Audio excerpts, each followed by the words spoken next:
Pod Esportes, o seu podcast esportivo, com Breno Beretta e Luiz Ceará.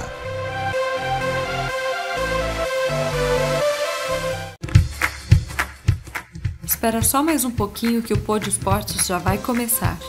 Você gosta de café? Sabia que depois da água, o café é a bebida mais consumida no Brasil?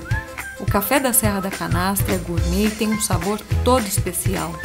Você não precisa sair de casa para comprar. Entre no site cafedaserradacanastra.com.br e peça já o seu. Entregas em todo o Brasil. Agora, aproveite o podcast e, de preferência, com bom café.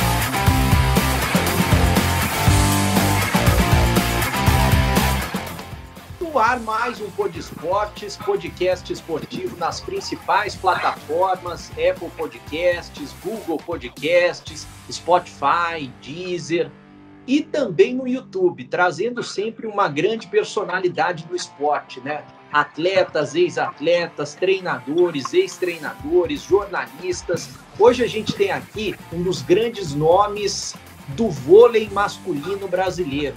Não dá para falar do vôlei Ceará masculino sem falar do nosso entrevistado de hoje.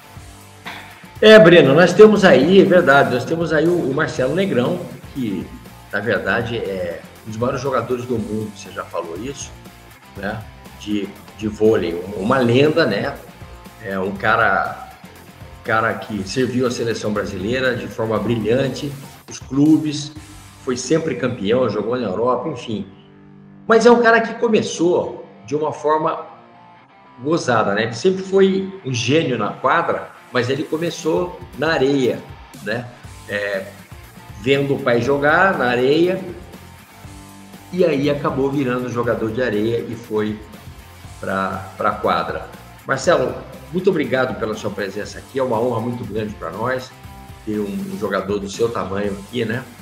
Não só do tamanho como pessoa, mas do tamanho gigante de jogador que você foi. E eu gostaria que você contasse essa história pra gente. Vamos lá. Ô, Ceará, primeiro é um prazer muito grande poder estar aqui com você. É uma honra para mim, né? Você falou grandes nomes, participa do seu podcast. Para mim é muito bacana poder estar participando hoje. Eu acho que essa pandemia, né, deixa as pessoas um pouco afastadas, essa loucura da gente estar gravando. Às vezes a internet falha, é uma loucura, mas acho que é um momento que está passando que eu confesso, jamais imaginava que isso ia acontecer. A gente só vê um filme americano e de repente a gente está vivendo uma pandemia, uma loucura. O esporte, a Olimpíada perdeu demais, mas enfim, né, são coisas que no planeta se superar. E como atleta, né, agora ex-atleta, mais ainda, né, a gente fica pegando nessas dificuldades, né, mas é um grande prazer poder estar hoje conversando com você, tá? Então, a sua pergunta foi exatamente isso. Eu acompanhei sempre o meu pai. Meu pai foi jogador de basquete quando ele era jovem, adolescente, pelo Palmeiras. Mas ele sendo filho de militar, o que aconteceu? O meu avô falou, não, o esporte não dá retorno, você vai trabalhar. Ele se formou em mecânica, conheceu a minha mãe. Logo em seguida, minha mãe engravidou e o meu pai teve uma proposta de ir para Recife ser o engenheiro mecânico de uma empresa lá. E aí, é lógico, ele aproveitou a oportunidade, se transferiu para Recife. Só que quando chegava nos finais de semana, ele tinha aquela vontade de bater uma bola, né? Ex-atleta, tal, então ele queria jogar, queria fazer uma atividade.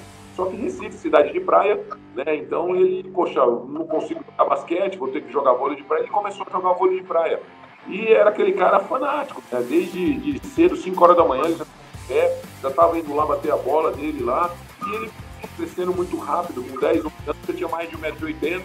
Ele falou, bom, pelo conhecimento que ele tem no esporte, eu falei, esse menino vai ser alto. Meu pai era alto, meu pai tinha 1,95 m.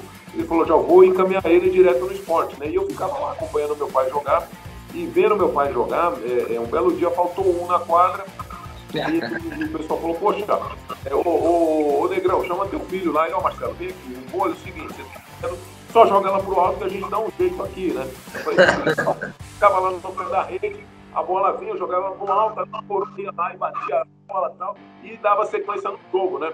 Quando acabava o jogo, ele me chamava e falava, vem cá, agora vai dar uma manchetezinha aqui, vem dar um toque e tal. E eu comecei a frequentar esse vôlei de todo final de semana, né? E um belo dia, um colégio chamado Colégio Boa Viagem, que existe até hoje, que é um colégio que incentiva muito o esporte, dando bolsa de estudo para garotada, oferecendo o esporte. Me chamou para fazer um teste, eu fui lá, fiz o teste nesse colégio, e comecei a defender o Colégio Boa Viagem.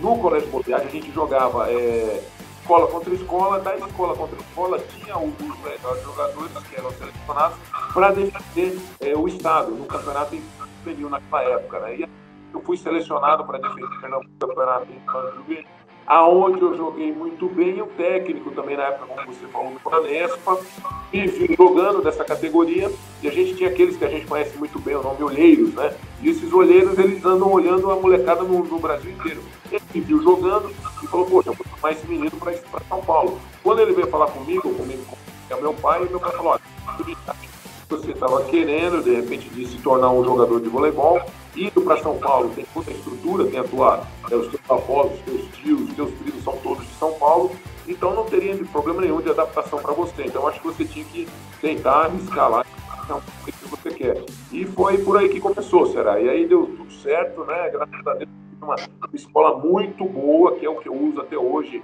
como técnico, né? A filosofia daquelas escolas, daqueles treinadores ali. E dei certo como jogador, né? Mas tudo esse começo aí, como você falou, foi o meu pai que me colocou no meio do vôlei mesmo. Marcelo, eu queria que você falasse, você falou sobre treinador, né? Quem que foi o grande treinador que ajudou no seu jogo e também ajudou a modificar o seu jogo para melhor? Olha, Breno, eu tive, assim, graças a Deus, grandes treinadores, né? A gente pode dizer que os 3 melhores treinadores do Brasil. E o primeiro foi o Bebeto de Freitas, que depois deu a escola, né, junto com o Zé Roberto e o Bernardinho. E eu vim o legado desses treinadores. Primeiro com o Bebeto de Freitas, muito tempo. Jorjão também era um treinador de fundamento na parte de bloqueio, muito importante. E Cacá Bisó, que era outro técnico também importante na parte defensiva. Quer dizer, eu tive assim um ensinamento muito grande. Depois eu fui para a Itália, onde eu tive um técnico também, onde eu uso hoje também muitos treinos dos italianos, o Gianpaolo Montali, que foi técnico da seleção italiana também. Tive assim, graças a Deus, na minha carreira como atleta, grandes treinadores, né? Mas o que mais me motivou mesmo, o que mais me incentivou a jogar e ter um caráter como jogador foi o Bebeto de Freitas. Ele era um grande motivador nosso, ele era um cara que incentivava e tentava tirar o máximo de cada atleta. E detalhe, nunca querendo ser a estrela, né? Ele era estrela por si só, por ser um cara muito bom, mas ele sempre deixava com que os atletas fossem a estrela maior do jogo, e ele sempre priorizou o atleta como como que eu posso dizer assim, um talento. Se você tem um talento, você não pode apagar aquele talento, você não pode deixar o jogador, deixar ele criar, você não pode impor aquilo tantas vezes aquilo que você quer como treinador, você tem que deixar o cara solto dentro de quadra, e ali vão aparecer os grandes jogadores, os jogadores diferenciados. E o Bebeto de Freitas era um motivador disso, né? Então eu hoje como treinador, lógico que eu procuro passar a tática e a técnica para os atletas, mas eu deixo eles, assim, muitas vezes criarem jogadas, incentivo. Falo, poxa, não é só aquilo que eu estou falando, criem alguma coisa, inventem alguma coisa. Eu e o Maurício inventamos algumas jogadas que acabou dando certo e virando jogadas hoje que o mundo inteiro usa, como uma bola rápida para saída, uma bola mais curta no fundo dos 3 metros, o oposto fazendo algumas jogadas. Então, eu criei algumas jogadas junto com o Maurício, e o Bebeto e o Zé Roberto sempre incentivaram isso, nunca foram contra, né? Então, é uma das coisas assim que eu tenho muito comigo hoje como treinador também. Marcelo, teve a pandemia, né, e os treinamentos de todos os atletas do mundo inteiro, de todas as categorias, né, vôlei, basquete, futebol, enfim, tudo mudou, né? Eu acho que para menos. Eu queria que você falasse sobre isso, se a pandemia fez que a Olimpíada, fez com que a Olimpíada perdesse a qualidade no que diz respeito à performance, né? Todo mundo deu o que podia dar ou você acha que foi menos? Eu já sou comentarista há muito tempo. Há muito tempo atrás a gente fazia o Campeonato Italiano, que era uma transmissão muito importante, porque ali os melhores jogadores estão jogando no Campeonato Italiano, porque é o campeonato mais forte do mundo. Então, quando eu ia para uma Olimpíada, eu já conhecia todos os jogadores do mundo inteiro. E eu sabia o nível daqueles jogadores, né?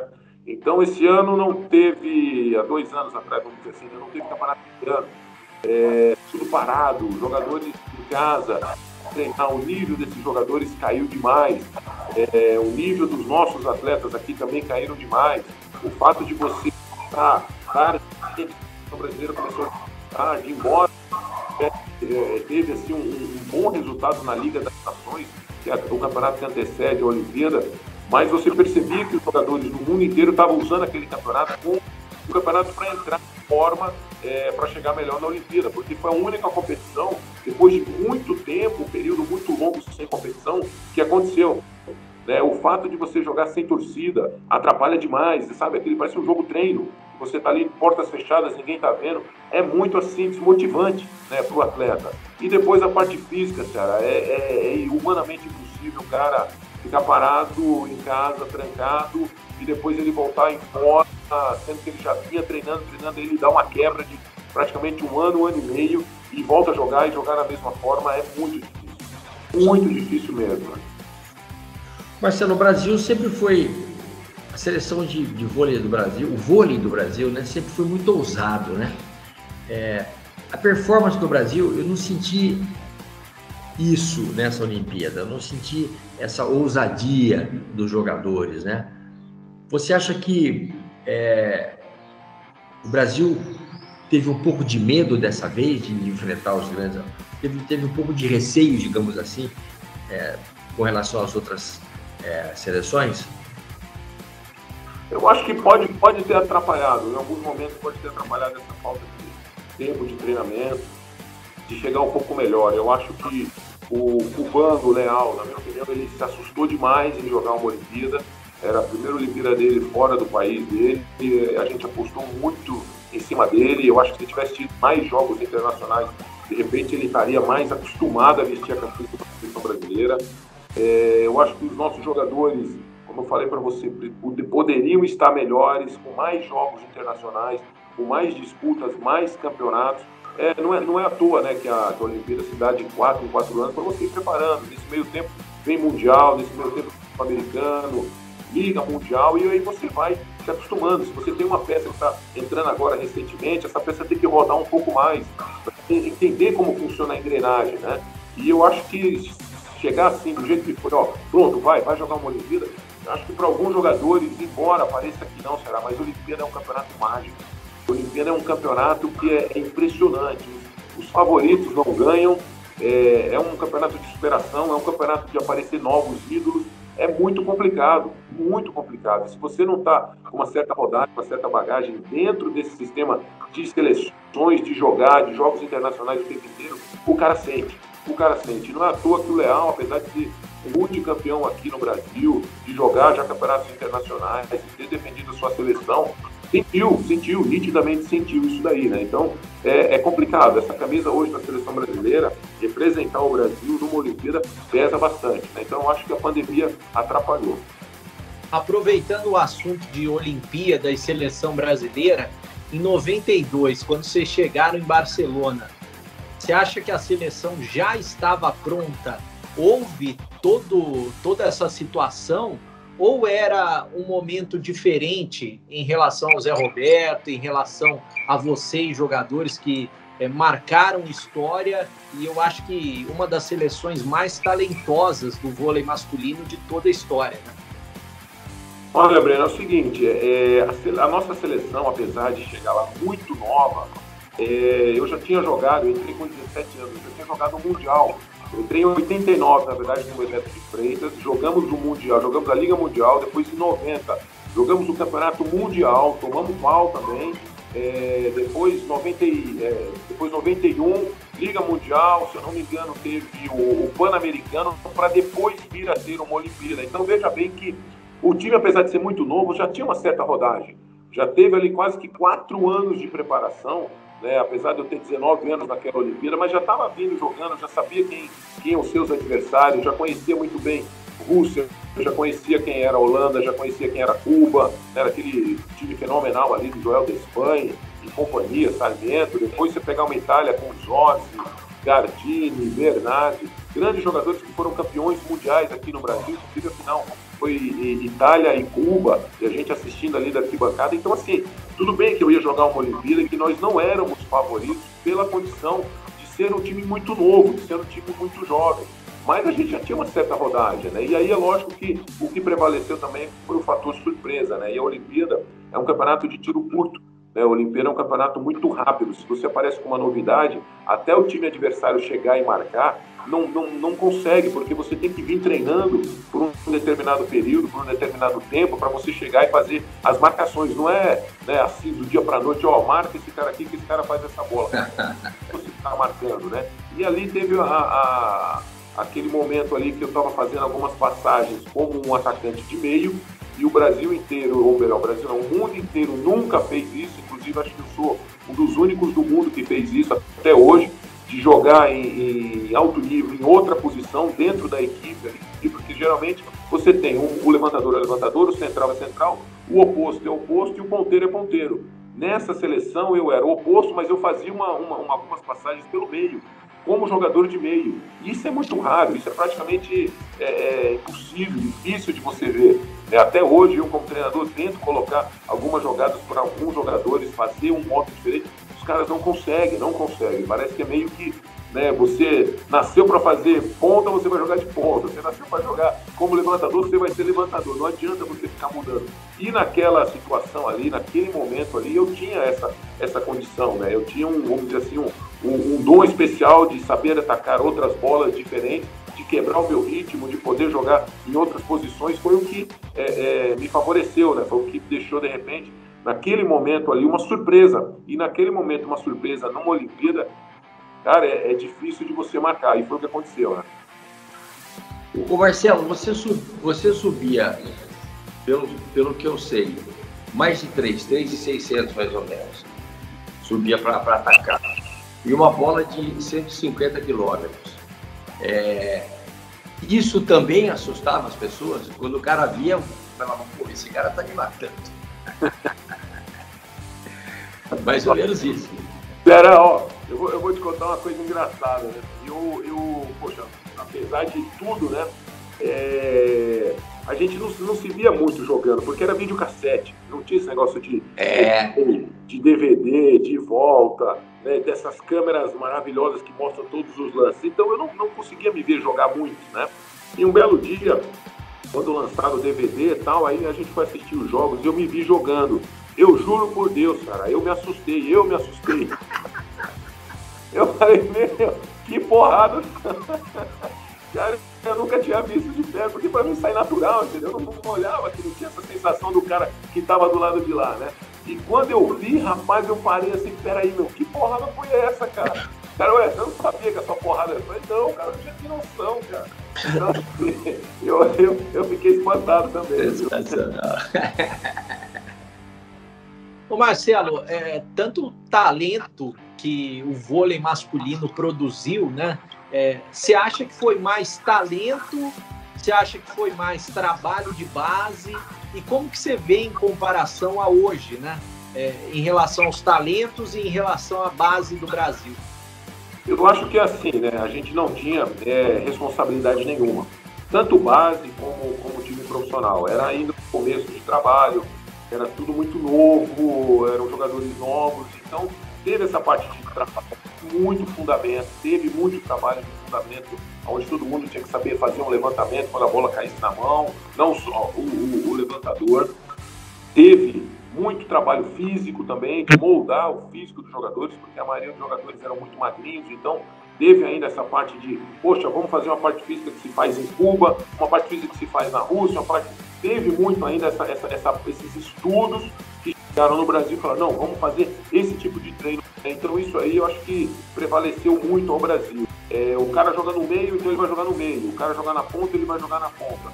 Então essa parte de estar vedando demais ali os jogadores, eu acho que, na minha opinião, isso atrapalha um pouco. Eu acho que poderia ser um pouco mais, criar um pouco mais. Eu acho que o Brasil deixou de criar um pouco mais e a gente está perdendo muito em relação às bases. A gente há muito tempo já, nossas seleções de base, que são os futuros jogadores que vão estar jogando pela seleção brasileira, não estamos mais ganhando. Não estamos mais criando novidade, não estamos mais criando grandes jogadores. Assim, a gente está muito naquele negocinho ali, ganhou dessa vez, então vai ser assim para sempre. Enquanto o mundo inteiro a gente começa a perceber que está tendo uma mudança, porque o mundo inteiro também tinha essa figura de, olha, a Rússia é forte no bloqueio, acabou, só vai treinar no bloqueio. Os Estados Unidos era muito forte taticamente, não, isso está mudando, está globalizando demais. Então eu acho que o Brasil tinha que voltar um pouco mais esse lado aí de poder criar mais jogadores, dar um pouco mais de liberdade, né? Os jogadores estão muito travados. Aí tem uma coisa também interessante, né? A gente depende muito de resultado, né? O Brasil hoje criou aquele conceito de que o Brasil está sempre chegando no pódio e que não pode perder, então às vezes o pessoal tem um pouco de medo de arriscar e vai sempre naquilo que já deu certo.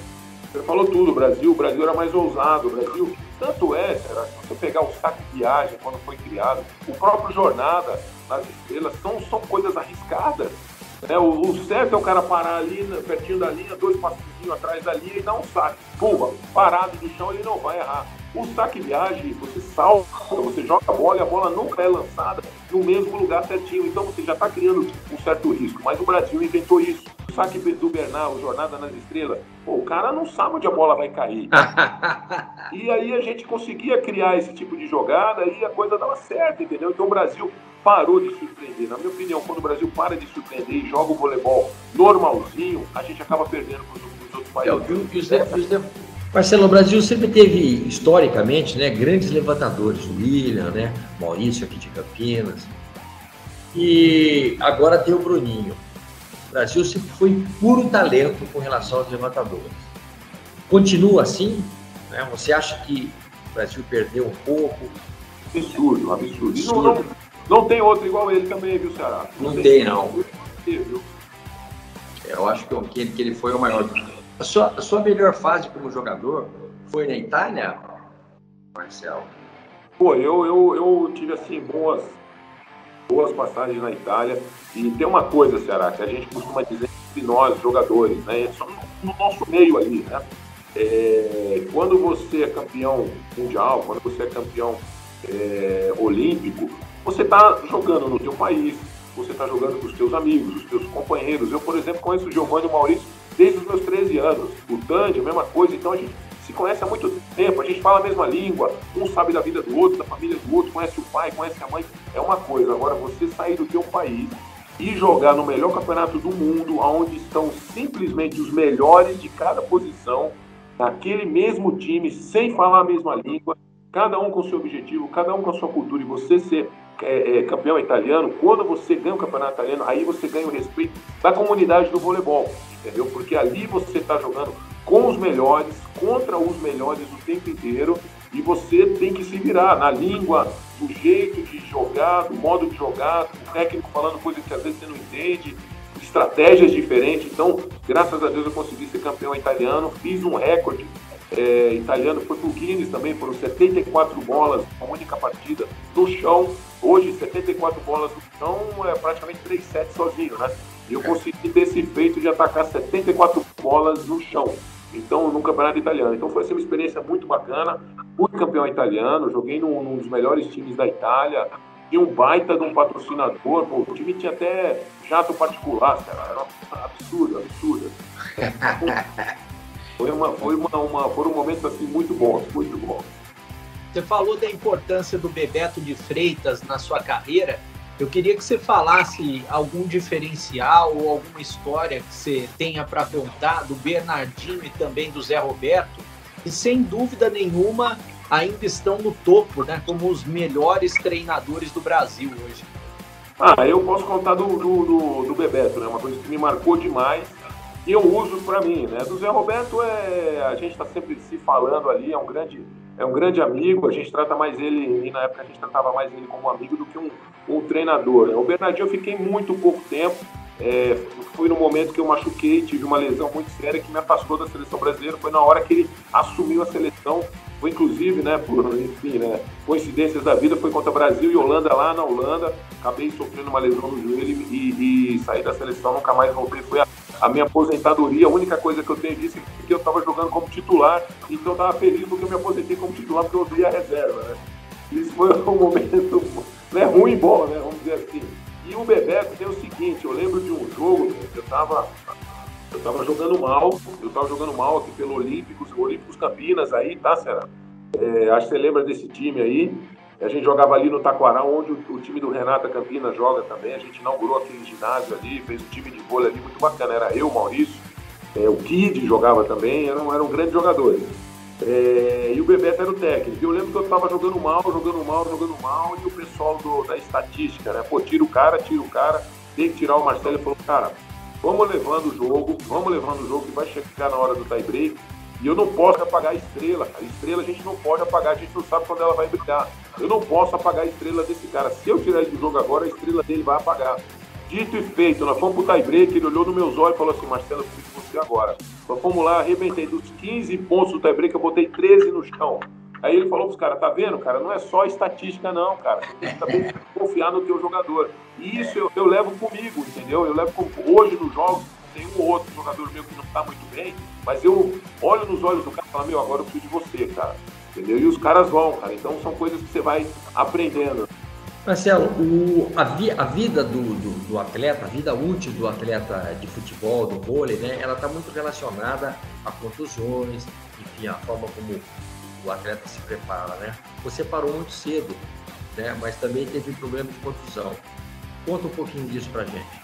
Eu tive uma lesão, eu machuquei com 28, eu estava com 28 na seleção, saí da seleção, depois eu me recuperei, joguei mais 5 anos na quadra, mas aí eu fui jogar fora do país. Na volta, depois de 5 anos, eu estava jogando na Itália, e daí eu resolvi voltar para o Brasil e jogar vôlei de praia. Eu joguei até 38, ainda no vôlei de praia. Parei na quadra, eu parei com 33. E com 38 eu fui mais 5 anos ali jogando vôlei de praia profissional ainda, né? Mas são coisas, Será, que faz parte do esporte. Quando você está jogando no alto rendimento, o que machuca, e de repente é uma coisa a se pensar, por que o jogador na Europa não se machuca tanto? Porque eles não treinam tanto. Eles treinam uma vez por dia só. Aqui a gente treina 2 vezes por dia no pau, entendeu? Só que é o seguinte, o jogador europeu ele é muito mais concentrado. Eu não sei se é cultura, eu não sei se é educação, que desde moleque você tem ali uma boa escola, você tem ali uma boa educação, você tem ali o aprendizado, o ensinamento, né? E o jogador brasileiro não, tem que treinar 2 vezes por dia, porque se você não treina 2 vezes por dia, os caras saem falando mal do treinador. Não, esse cara treina muito pouco, esse cara treina muito pouco. Só que no final das contas acaba sendo a mesma coisa, dando o mesmo resultado, né? E você acaba lesionando muito menos o modo europeu. Só que o brasileiro tem esse conceito, é uma coisa que a gente vive discutindo entre os treinadores, por que a gente está treinando tanto, sendo que o número de lesões vai aparecer muito mais, e você vai ficar sem um atleta. E por que a gente não treina igual na Europa, que se treina, segunda-feira você só treina à tarde, terça-feira você só treina uma vez, melhor, na segunda você treina 2 vezes, que é uma parte de manhã, a parte física, e à tarde parte com bola. Na terça-feira você só treina a parte com bola, à tarde, você já não salta de manhã. Na quarta-feira, geralmente você treina uma vez só também, ou 2 só a parte física de manhã e à tarde. Na quinta-feira, uma vez só. Na sexta-feira você está indo para o jogo, ou no sábado você já não treina, mas você tem sempre um dia de quebra de treino, você não fazer nada, e você só vai saltar na parte da tarde, no período de tarde, quando tiver o treino. Aqui no Brasil, você treina de manhã, treina de tarde, treina de manhã, treina de tarde, de manhã, de tarde, o dia inteiro. Quando você dá uma folga, o próprio jogador acha meio ruim, né? Está treinando pouco. Então, é o conceito que a gente tem aqui do Brasil de se treinar demais. Isso acaba levando a muita lesão mesmo. Então, eu sou a favor da gente tentar ver o lado europeu. Eu acho que seria uma evolução do nosso voleibol se a gente procurasse mais um pouco a escola da Europa. Mas, ao mesmo tempo, Ceará, o que acontece? Se a gente entra para esse lado do europeu, aquilo que eu te falei, o jogador brasileiro, ele é muito desligado, entendeu? Ele esquece do jogo. Quando tem o jogo, quando tem torcida, agora não tem torcida, mas quando voltar a torcida, o jogador, eu cansei de pegar jogador olhando para a arquibancada, aí troca telefone ali da arquibancada, o cara que está na reserva não está nem olhando o jogo, aí quando você chama para entrar, o cara não sabe nem em que posição que ele está no meio da quadra. Já o jogador europeu não é assim. Os caras são muito sérios, os caras sabem jogo é jogo, tá todo mundo ligado, o técnico fala uma vez só. Né? Ontem mesmo no treino aqui eu falei pro time, olha, eu quero uma bola levantada na estrada, sem bloqueio, não sei o quê, tudo certo, não, tudo certo, vamos lá, começa o treino, o cara me sobe no bloqueio, eu falei, pô, eu não acabei de falar sem bloqueio, cara. Eu me confundi, eu falei, como? Eu acabei de falar agora, entendeu? Então tem esse lado aí do jogador brasileiro, que se você não ficar batendo e massacrando o tempo inteiro no psicológico dele, às vezes falta. Então por isso que se treina tanto no Brasil, mas eu ainda sou a favor de treinar um pouco menos para preservar mais tempo o jogador, mas ao mesmo tempo o treino tem que render do mesmo jeito, né? Foi difícil para você, Marcelo, parar, e se você já tinha a pretensão de ser treinador, porque você acrescentou muito como jogador e eu imagino que vai acrescentar ainda mais, já está acrescentando, né, fora das quadras como treinador também. Olha, Breno, essa pergunta é interessante, porque assim, eu tenho um filho que ele tá jogando no SESI, o SESI tem as categorias de base, e tem o time adulto, uma estrutura muito parecida com a do Banespa, onde eles vendem um sonho para a garotada de se tornar um jogador profissional. Meu filho está indo bem, não é muito alto, mas é muito habilidoso, e a gente sempre, lá em casa é papo reto, eu falei para ele, você é baixo, ele tem 1,90, não é gigante igual a molecada gigante, mas eu falei, mas você tem que ser o cara. Se você quer ser um grande jogador, você vai ter que ser o cara, vai ter que treinar mais. É a mesma história que meu pai conversou comigo, né? E lá em casa é assim, ele está muito bem consciente com isso, né? Só que quando ele quis começar a ser jogador de voleibol, eu não incentivei no começo, eu não queria. E a minha mulher ficava no meu pé, pô, como é que você não vai incentivar teu filho a jogar? Eu falei, olha, eu vou te dizer uma coisa, a dor que a gente sente, por isso que diz que o atleta morre 2 vezes, né? A dor que a gente sente quando para de jogar é muito grande, eu não quero que ele passe por isso. Eu não quero que o meu filho sinta o que eu senti ou o que eu sinto até hoje, porque eu sonho até hoje que eu estou jogando, eu sonho até hoje que eu estou na quadra, eu sonho até hoje que, né, e acordo e falo, meu Deus do céu, não era, poxa, eu queria estar lá jogando, entendeu? Eu queria continuar sonhando ali porque estava bom demais jogar, entendeu? Diversas situações, ganhando, perdendo, vibrando, junto com o time, junto com outros jogadores, é uma sensação muito boa e isso faz muita falta pra gente. E é todo dia isso, eu não queria que meu filho passasse por isso, mas fazer o quê, né? Ele quer ser jogador de voleibol, vai embora, tenta, né? Mas é muito difícil, e não tem profissão no mundo que vai suprir. Eu acho que o próximo que eu consigo suprir, tentar ver aquela emoção ali, é tentar ser treinador, mas que também é muito sofrido, porque eu não posso jogar, né? Eu vejo a situação ali, eu vejo como ela é tão fácil de se resolver, e a molecada não consegue sair daquilo, e aquilo vai dando mais agonia ali. Então, cara, eu vou te falar, é complicado. A história do parar de jogar, e não adianta você chegar para o jogador e falar, que profissão que você achou que supra aquela adrenalina que você tem? Acho que não tem igual, acho que vai ser difícil. Acho que é um cara saltar de paraquedas, o cara, sei lá, essa adrenalina muito maior, porque não tem, cara, não dá, entendeu? Você viver a sua vida dentro de casa, você viver dentro do escritório, depois que você é um jogador, pelo amor de Deus, cara, não dá. A adrenalina quando você é atleta é muito grande, então me faz falta, entendeu, isso daí, mas, cara, é sofrido, mas a gente tem que conviver com isso, né? Marcelo, o vôlei mudou muito, né, nos últimos anos, vamos falar de 10 anos para cá. Cresceu em tamanho, hoje os jogadores têm mais de 2 metros, você pega um levantador, o cara tem 2 metros, cresceu em velocidade e força, né? Todo mundo bate muito forte, né? Eu queria que você falasse um pouco dessa mudança, para onde você acha que o vôlei pode evoluir mais? Porque cresceu também tecnicamente e taticamente, para onde pode ir o vôlei? Olha, Ceará, o vôlei alcançou um patamar muito alto, né? O vôlei hoje tem um Banco do Brasil por trás que patrocina e põe muito dinheiro para o vôlei estar onde está. Tem um centro de treinamento em Saquarema, que é muito forte ali, se fala de voleibol e respira voleibol 24 horas. Né? Eu acho que estamos muito bem no voleibol, não temos muito o que reclamar da parte de estrutura. Isso eu digo de uma seleção brasileira.